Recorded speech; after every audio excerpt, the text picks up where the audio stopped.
Hi everyone, my name is Derrick, and this is my story about how I got saved. My journey has been a very interesting one, and I feel like I went through a process where God was wooing me to be His.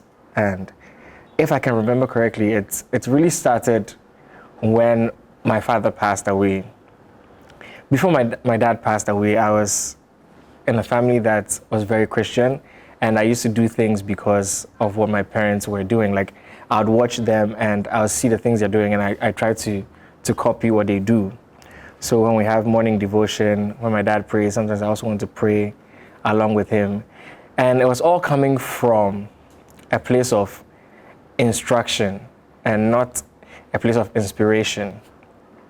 So after my dad died, I got to a point where I was thinking about what was going to happen to me in the future, because I saw my dad as the figure that would be providing for me and my siblings and my mom.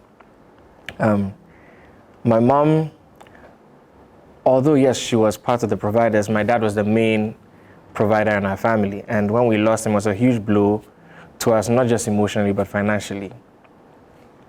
So I remember there was one time I was very worried about how my school fees were going to be paid. And so I asked my mom, and she said one thing that stayed with me. She said, God was using your dad to pay your school fees. The fact that he has called him doesn't mean he's going to stop. So don't worry about that anymore. So that thing really lifted me, even though I couldn't see a way by which that was going to happen. And so I just decided to now take God as my father. So I remember just praying to him one night in my bed alone, just telling him that, God, you know what? Right now I don't have my earthly father over here, and so I'm going to take you as my father. At that moment, I was left with no other option. And so because of that, I would pray to him about all my needs. Regardless of how ordinary or mundane it sounded, I would just pray to him about it. And in those few months right after my dad died, I saw him come through for me in the most amazing ways. And there are things that, even though I was a teenager then, I still remember. I remember a time when he spoke to me clearly about something I was going to win in a raffle draw. It was an iPod. And before my dad had died, I used to ask my dad I wanted an MP3 player, and my dad passed away without getting it for me. But then now, here's this raffle draw coming up, and when I heard the prize iPod, a 60 gig iPod back then, I just felt within me that was mine. And I decided to buy one ticket because that's what I felt led to do. And when I bought that ticket, I remember the time I was buying the ticket, when I went to the stand, I wanted to buy ticket number 1506 because that was my birthday. That's my 15th June. But then the lady said she didn't have that ticket number. So I remember I asked God that, okay, so she doesn't have it, so what do I do? And I heard a voice tell me that, just tell her to open the book and take any ticket that she lands on. So I did that. It seemed like a weird instruction to the lady, but she decided to do it. And so I took that ticket, and during the raffle draw, I remember when it got to the iPod prize, because I had been going around telling all my friends that I was going to win that iPod, I was so confident about it. But at this moment, when they were about to announce the prize winner, I was anxious, to be honest. And so I decided to move away from my friends and go and stand alone. And while I was standing alone, I heard a voice again tell me, get ready, you're about to be called. And indeed, I was called. And even though I was so excited, that kind of marked the beginning of me starting to recognize his voice in my life. Because even in things that seemed ordinary, like an iPod, he was able to speak to me. So there were different times when I would ask him for different things, and when he speaks, I was able to recognize that this wasn't just my own conscience speaking, and it was God speaking to me. So that's how I went through that process of being wooed. There were different things that he did for me. I don't have all the time to say all of them. Maybe another time when the Council of Coals asks me to come by. But during that period, I realized that I had become more interested and intrigued by this new father of mine.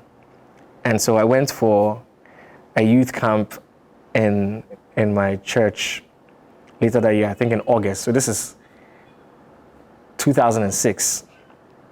I went for this youth camp, and they said that they were going to the beach to baptize people. So anyone who wanted to give their lives to Christ should come. And for me, I had gone through this process where God was providing for me, even with the school fees that I was so worried about. God had made a way for my school fees to be paid. He had come through for me in so many different ways. Things that I was getting myself into that I shouldn't have. He spoke to me to get me out of it. And so now it was like he had reached out to me and showed me himself. And I got to the point where I knew that he's the one I want to dedicate my life to. So I just remember telling my friends at that moment that, you know what, I'm going to give my life to Christ. I'm going to be a Christian. And I was so excited. And that's how I went to get baptized.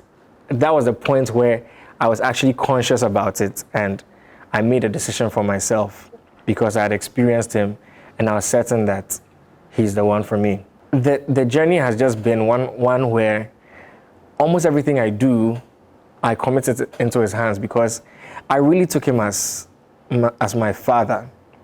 And so if I need advice, he's the one I speak to. He's the one I would lament to, like I would have done to my father, my biological father. And it's just been one thing where he has just shown me different sides of himself. The sides where he's very loving and very forgiving, and the sides where he also shows his power. And for me, this journey has proven to me beyond any doubt that I needed to give my life to Christ, and that is what everyone ought to do. There are times when I feel like people think that because of the supernatural experiences that they've heard other people give, they may not be able to relate. But he's a God that opens himself up to you when you decide that you want to find him. He's a God that he gives you comfort in a time of pain. He's a God that gives you advice when you're confused. He's a God that loves you when you feel like nobody loves you. And I'd encourage anyone to just give their lives to Christ, because it gives you a sense of direction and a sense of purpose. And in this life that we're living, honestly, it's very difficult to live without a sense of direction. Then what are we doing? So this is my story, and I'm glad to share it, and I hope it inspires someone.